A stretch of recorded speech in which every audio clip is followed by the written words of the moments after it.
வாழ்க வையகம்.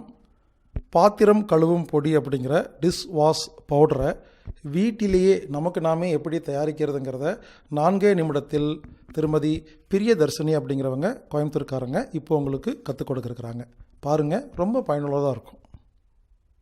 வணக்கம், நான் பிரியதர்ஷினி, கோயம்புத்தூர் மாவட்டம் துடியலூர்லேருந்து வரேங்க. தற்சார்பு அப்படிங்கிற ஒரு அமைப்பு. தற்சார்புனா என்ன அப்படின்னா, நமக்கு தேவையான பொருட்களை நாமே தயார்படுத்தி உபயோகப்படுத்துறது தான்.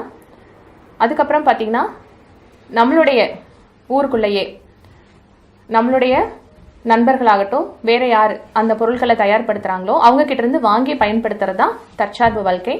இப்போ இந்த தற்சார்புக்கு கீழே தூய்மை பொருட்கள் அப்படிங்கிற ஒரு தலைப்பு கீழே 6 பொருட்கள் வருது. அது என்னென்ன அப்படின்னா, பாத்திரம் கழுவும் பொடி, துணி துவைக்கும் பொடி, எம்பிஎல் அப்படின்ட்டு, அதாவது மல்டி பர்பஸ் லிக்விட். இது எல்லா விஷயத்துக்குமே நம்ம பயன்படுத்திக்கலாம். அப்புறம் தரை சுத்தி, தரையை சுத்தப்படுத்துறதுக்கான ஒரு பொருள். அடுத்தது பார்த்திங்கன்னா டிஸ்போசபிள் நாப்கின், பெண்களுக்கு ரொம்ப முக்கியமான ஒரு விஷயம். அடுத்தது பார்த்திங்கன்னா ரீயூசபிள் நாப்கின், நம்ம பண்டைய காலத்தில் நம்ம பாட்டி சொல்லி கொடுத்த மாதிரியான ஒரு நாப்கின். இந்த 6 பொருளையும் நம்ம இந்த தலைப்பு கீழே பார்க்க போகிறோம். இப்போ நம்ம ஒவ்வொன்றையும் தனித்தனியாக பார்க்கலாம் வாங்க.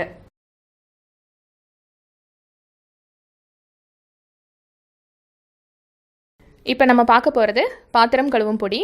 அதற்கு தேவையான பொருட்கள் என்ன அப்படின்னா, பூந்திக்காய் தோல் 1 கிலோ, சீகக்காய் 1/2 கிலோ, கடலைப்பருப்பு 1/4 கிலோ, வெந்தயம் 100 கிராம், அடுப்பு சாம்பல் சிறிதளவு. அடுத்தது இந்த பாத்திரம் கழுவும் பொடி எப்படி செய்யலாம் அப்படிங்கிறத நம்ம இப்போ பார்க்கலாம். இப்போ பார்த்தீங்கன்னா, பூந்திக்காய் நமக்கு கடையில் இப்படி தான் கிடைக்கும். அதை நம்ம என்ன பண்ணணும்னா, பூந்திக்காயை உடைச்சி கொட்டையை இப்படி தனியாக எடுத்துடணும். இந்த தோலை மட்டும்தான் நம்ம பயன்படுத்த போகிறோம். தோலாக தான் நீங்கள் 1 கிலோ பூந்திக்காயை எடுத்துக்கணும், சரிங்களா? இந்த கொட்டையை என்ன பண்ணுறது அப்படின்னா, இந்த கொட்டையை நம்ம விதைப்பந்தாக்கிக்கலாம். நம்ம இதை எப்படி அரைக்கலான்னு பார்க்கலாம். இப்போ இந்த கொட்டை நீக்கிய பூந்திக்காய் தோல் போடுறோம். அடுத்தது சீவக்காய், இதையும் நம்ம இது கூட சேர்த்துக்கிறோம். கடலைப்பருப்பையும் நம்ம இது கூட சேர்த்துக்கிறோம். பாத்திரம் கழுவுறதுக்கு கடலைப்பருப்பு எதுக்காக அப்படின்னு யோசிக்கலாம். கடலைப்பருப்பு நுரை தரதுக்காக நம்ம சேர்த்திக்கிறோம். இதுவும் வெந்தயமும் நம்ம கொஞ்சம் சிறிதளவு சேர்த்திக்கிறோம். இது எல்லாத்தையுமே நம்ம அரைக்க போகிறோம். இப்போ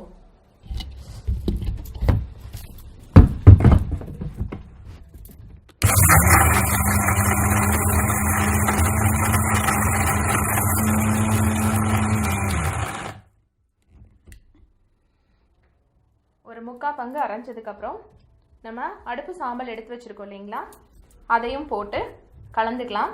அடுப்பு சாம்பல் கிடைக்கலினாலும் பரவாயில்லை, இதை மட்டும் தனியாகவும்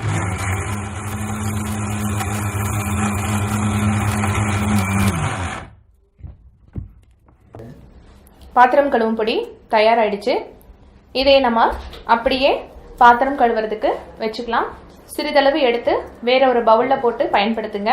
ஏன்னா அதிகப்படியாக நீங்கள் தண்ணி சேர்த்தும் போது அது வீணாயிடும். அதனால சிறிதாக நீங்கள் பயன்படுத்தணும். இது பார்த்தீங்கன்னா மார்க்கெட்டில் விற்கிற பாத்திரம் கழுவும் பொடி, சோப்பு, இதுக்கெல்லாம் ஒரு நல்ல தீர்வாக இருக்கும்.